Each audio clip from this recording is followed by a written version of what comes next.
Assalamualaikum warahmatullahi wabarakatuh. Terima kasih pada video kali ini.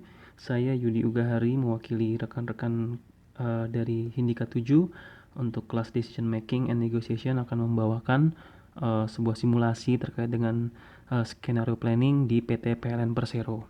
Adapun tujuan pembuatan video ini adalah semata untuk memenuhi tugas untuk kelas Decision Making and Negotiation, yang mana simulasi ini semata hanya untuk menjadikan pelatihan tim kami untuk awareness terhadap sebuah organisasi dalam mendevelop skenario planning. Sekilas tentang PLN, yaitu sebuah BUMN yang bergerak dalam bidang ketenaga listrikan untuk Indonesia, di mana mulai dari pembangkitan dengan kapasitas 58.000 MW, lalu dengan panjang jaringan transmisi sekitar 53.482 km sirkuit, dan untuk memenuhi 72 juta pelanggan yang ada di Indonesia. Memiliki visi untuk diakui sebagai perusahaan kelas dunia yang bertumbuh kembang, unggul, terpercaya dengan bertumbuh pada potensi insani. Trigger yang kami angkat adalah terkait dengan kebijakan penggunaan biodiesel, yaitu berupa penggunaan minyak dari campuran dengan nabati sebagai bahan bakar untuk membangkitkan tenaga listrik. Jadi objektif dari kebijakan mandatory biodiesel ini, dalam hal ini Kementerian SDM, yaitu untuk mencapai komitmen pemerintah untuk mengurangi emisi greenhouse gas atau efek rumah kaca hingga 29% pada tahun 2030, lalu meningkatkan keamanan energi dan kemandirian energi, lalu juga terkait dengan stabilitas harga minyak kelapa sawit, crude palm oil, meningkatkan nilai tambah di sisi downstream dari industri kelapa sawit, mencapai 23% energi mix, yang dimana kontribusinya adalah dari renewable energy resources, lalu mengurangi konsumsi bahan bakar dan import bahan bakar, lalu juga untuk memperbaiki neraca balance yang defisit gitu. Sehingga dalam hal ini key focal issues yang kita angkat adalah bagaimana kebijakan mandatori penggunaan biodiesel yang mandatori ini, B20 atau enggak B100 gitu, dalam intervensi dari pemerintah untuk dalam bentuk peraturan di sektor industri ini, terutama untuk PLN, pengaruhnya terhadap PLN di power generation di 5 tahun ke depan. Driving forces-nya yang kita identify adalah dari sisi organisasi, ada energy mix, itu adalah dispatching power skenario ya, lalu ada transmission and distribution operation efficiency, employee capability, corporate values, leadership, total operating cost, dan kita juga tahu ada mega project 35.000 MW, lalu ada product diversification. Selanjutnya untuk transaksional, di mana satu layer yang touch langsung ke organisasi levelnya adalah ada demand dari customer, yaitu berupa rasio elektrifikasi, ada juga IPP, independent power producer, lalu ada power generation full supplier, lalu ada high voltage, medium voltage, low voltage apparatus vendor, lalu ada automation product. Lalu kontekstualnya dalam hal ini berupa government regulation itu sendiri, politik and economic situation, lalu juga kita tahu di situ ada katalis yang digunakan untuk pembangkit listrik saat ini yang menggunakan biodiesel yang diperlukan untuk mencegah korosi, maka di sini kita masukkan juga development-nya, lalu ada price determination jelas, lalu juga ada biodiesel stage development. Dari driving force yang kita identify sebagai PLN, perusahaan yang bergerak di bidang kelistrikan dengan market structure yang monopoli, uncertainty-nya agak mostly ya, kebanyakan itu bisa lebih rendah karena tidak ada kompetitor di situ. Namun beberapa hal yang memiliki impact, kebanyakan memiliki impact tinggi terhadap produktivitas, performa, dan sustainability dari perusahaan tersebut.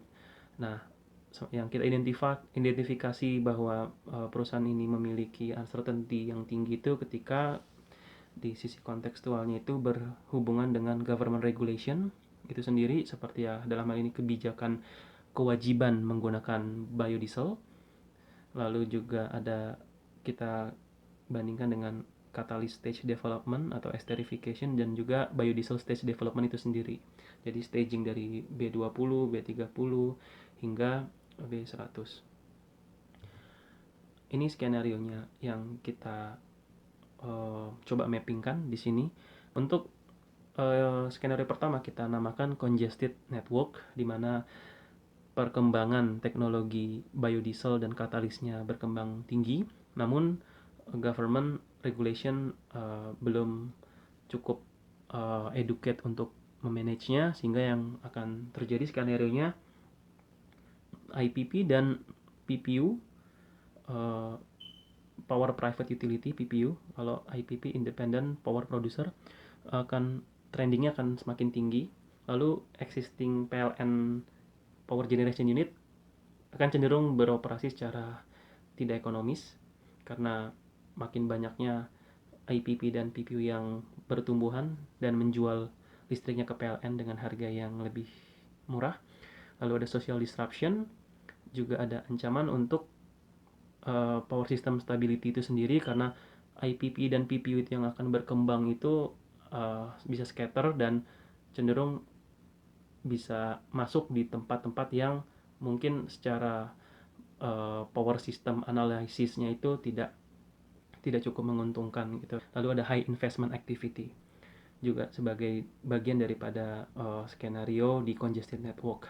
Lalu untuk ketika biodiesel perkembangannya sudah baik, katalis juga sudah baik, dan pemerintah juga mengaturnya dengan baik, maka di sini akan ada tercipta yang namanya skenario optimum power flow, di mana kita akan mencapai 23% energi mix kontribusi dari renewable energy resources. Lalu juga kita akan menjadi net power electricity exporter.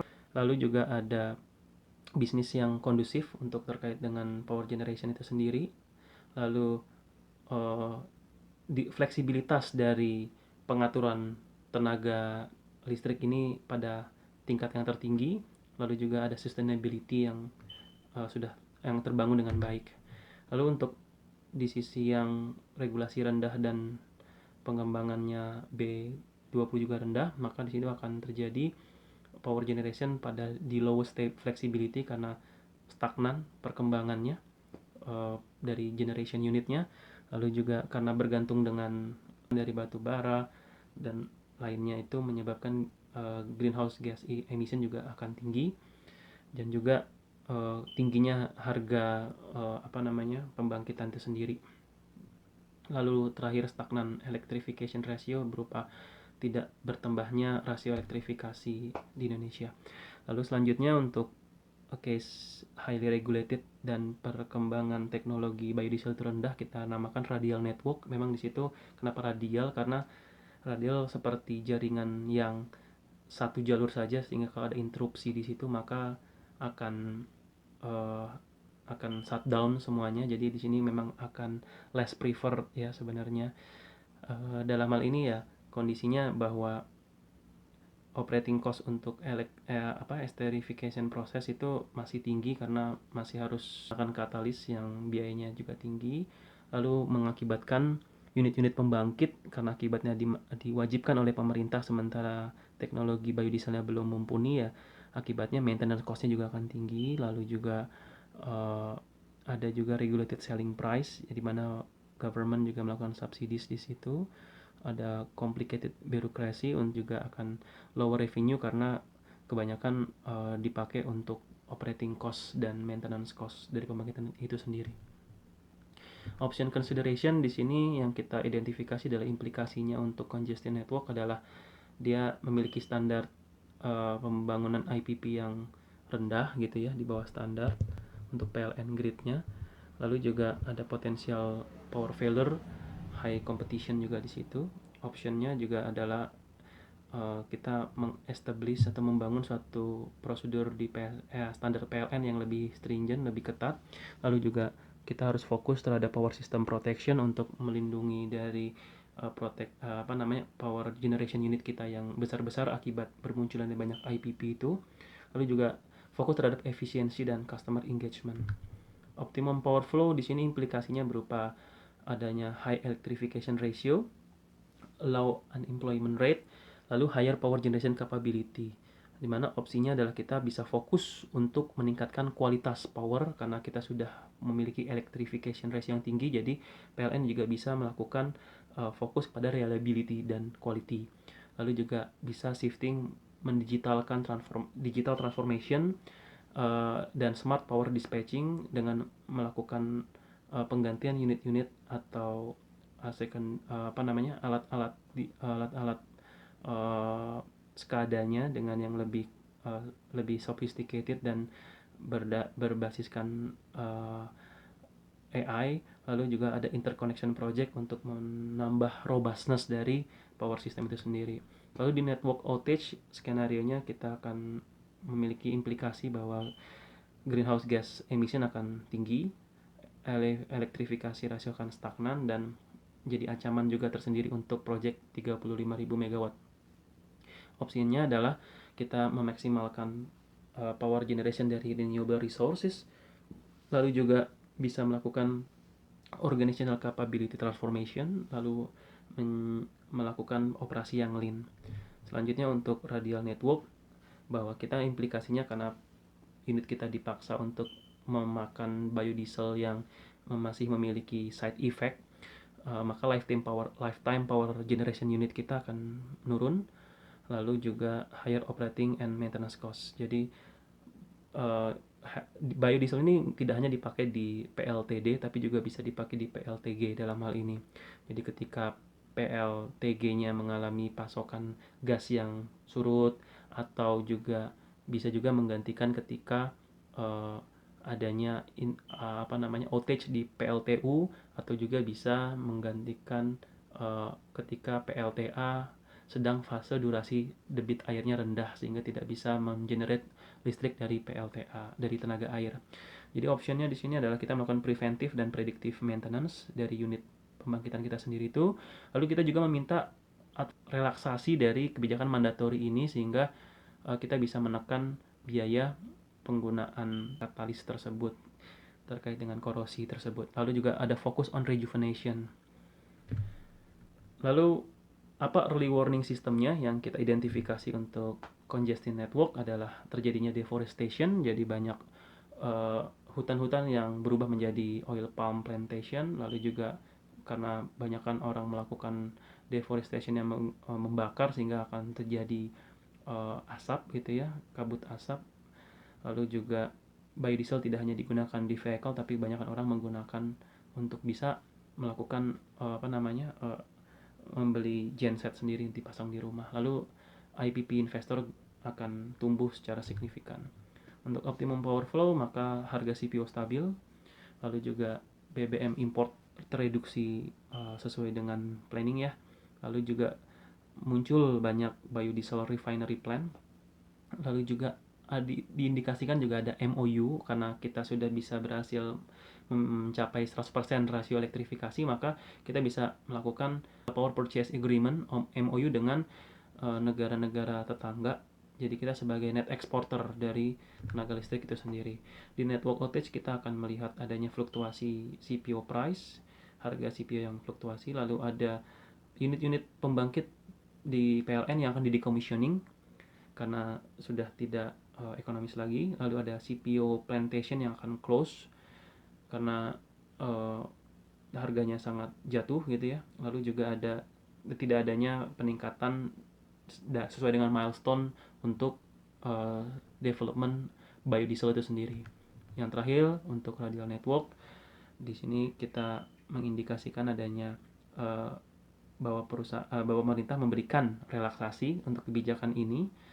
Lalu juga IPP investor akan cenderung menghilang, mereduce, berkurang untuk pembangkitan tenaga diesel atau PLTG juga.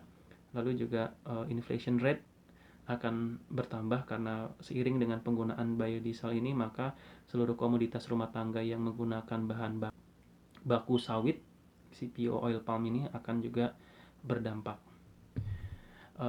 Terima kasih. Assalamualaikum warahmatullahi wabarakatuh.